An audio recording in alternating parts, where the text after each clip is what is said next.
Halo, selamat datang kembali di podcast kita hari ini, barengan sama saya, Putri. Dan saya, Rehan. Hari ini kita mau ngobrolin sesuatu yang deket banget sama perasaan kita semua, yaitu soal hasil survei Indeks Optimisme 2025 dari Good Stats dan Good News from Indonesia. Saya udah lihat datanya, dan ini menarik banget, Putri. Iya kan, saya juga ngerasa gitu. Kayak, oh ini toh yang dirasain banyak orang. Jadi, secara umum, skor Indeks Optimisme Indonesia 2025 itu 5,51. Angka ini tuh kalau kita lihat skalanya, masuk kategori netral, alias antara 5 sampai 6. Jadi, kita nggak bisa bilang kita pesimis total, tapi optimis juga nggak pede-pede banget ya. Iya lo bayangin aja Putri, tahun 2023 skornya masih di angka 7,77, itu masuk kategori optimis. Nah sekarang anjlok ke 5,51, perbedaannya tajam banget, kayak habis dikasih harapan, terus tiba-tiba disadarin realita ya. Benar banget, laporan ini tuh nyebutnya optimisme yang tertahan atau keraguan kolektif. Ini mungkin karena gelombang PHK, harga kebutuhan pokok naik, terus dinamika politik yang nggak menentu, dan konflik global yang bikin cemas. Ini kan langsung terasa di kehidupan kita. Nah, dari 8 dimensi yang diukur, ada satu yang paling menonjol, dan ini bikin saya senyum-senyum sendiri, Putri. Dimensi budaya dan kreativitas jadi yang tertinggi, skornya 6,75. Mantap, skor paling tinggi. Ini menunjukkan bahwa di tengah segala ketidakpastian, kita masih bangga dan percaya sama budaya kita ya. Unsur-unsurnya pun mendukung. Optimisme bahwa budaya Indonesia bakal dikenal luas di dunia itu dapat skor 7,19. Terus, optimisme bahwa generasi muda melestarikan budaya lokal juga tinggi, di angka 6,31. Ini kayak meskipun hidup susah, budaya kita tetap keren kok gitu ya. Nah, sekarang siap-siap, kita ke yang paling rendah, dimensi politik dan pemerintahan. Skornya cuma 3,87. Ini masuk kategori pesimis. Duh, ini nggak kaget sih. Laporan ini bahkan bilang dimensi ini konsisten jadi titik paling lemah dari survei optimisme sebelumnya. Responden sangat pesimis sama transparansi dan akuntabilitas pemerintah. Indeks 3,90. Dan yang paling parah, mereka pesimis korupsi akan berkurang. Skornya cuma 3,43.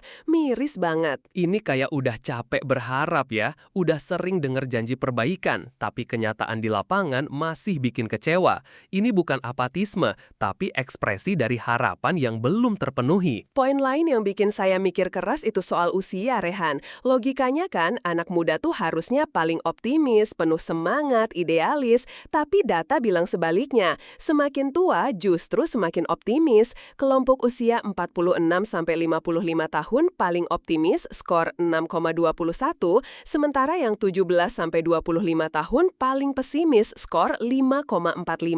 Ini anomali yang harus kita renungkan, Rehan. Apa mungkin ekspektasi mereka terhadap masa depan terlalu tinggi, terus realitanya nggak sesuai ya? Atau tekanan sosial yang berat banget ya? Bisa jadi, ketidakpastian ekonomi dan peluang kerja yang terbatas mungkin jadi beban berat buat mereka. Kita masuk ke dimensi ekonomi deh, skornya 5,16.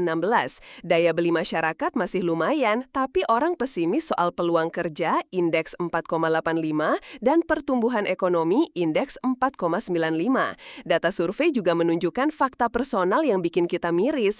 67,6% responden pernah mengalami atau menyaksikan PHK dalam 6 bulan terakhir. Dan 55,8% responden itu sangat merasakan harga kebutuhan pokok naik signifikan, sementara pendapatan cenderung stagnan atau bahkan menurun. Ini kan bikin rasa aman secara finansial hilang, makanya fondasi optimisme ekonomi jadi rapuh. Kita pindah ke pendidikan deh, skornya 5,51. Responden pesimis soal pemerataan kualitas pendidikan, indeks 5,09, terutama di daerah terpencil. Tapi di sisi lain, mereka optimis dengan kualitas tenaga pendidik, indeks 5,62, dan relevansi sistem pendidikan, indeks 5,80. Jadi PR terbesarnya itu pemerataan. Setuju. Lalu dimensi kesehatan, skornya 5,52. Responden terbelah antara pesimis dan optimis tentang layanan kesehatan yang terjangkau dan merata. Tapi yang bikin lega, kesadaran hidup sehat itu dapat skor skor tertinggi di dimensi ini, 5,90.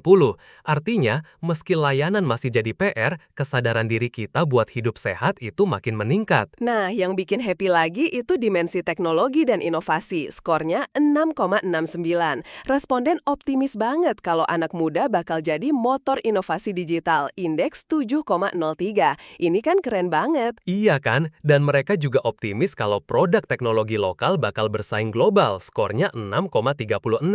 Ini optimisme yang sangat relevan dengan zaman. Lalu ada dua dimensi lagi, sosial dan toleransi, skornya 6,06. Mayoritas optimis sama toleransi antar kelompok, indeks 6,37, dan kesetaraan gender, indeks 6,40. Tapi, ada tapinya ya. Optimisme itu nggak berlaku di penggunaan media sosial. Indeksnya cuma 5,42. Publik masih melihat media sosial sebagai ruang yang belum sepenuhnya sehat dan konstruktif. Terakhir nih, dimensi geopolitik dan hubungan internasional, skornya 5,30. Kekhawatiran mendalam terhadap dampak konflik global itu sangat terasa. Responden pesimis banget kalau dampak konflik global nggak akan merugikan ekonomi dan kesejahteraan kita. Skornya cuma 4,75. Ini menunjukkan kita sadar banget kalau apa yang terjadi di luar sana bisa langsung kena ke kita. Bener banget. Jadi, kesimpulannya, optimisme itu bukan sesuatu yang statis, tapi modal sosial yang rapuh. Ini butuh dukungan dari kebijakan yang solid, komunikasi yang baik, dan kepemimpinan yang benar-benar bisa menjawab kegelisahan kita. Dan kita semua sebagai bagian dari masyarakat juga punya peran, nggak bisa cuma nunggu. Pertanyaannya, siapa yang akan menjaga optimisme ini dan bagaimana kita semua dapat menyuburkannya bersama? Pertanyaan ini jadi penutup refleksi kita kali ini. Betul, makasih banyak ya udah dengerin. Sampai ketemu di episode Bicara Data selanjutnya.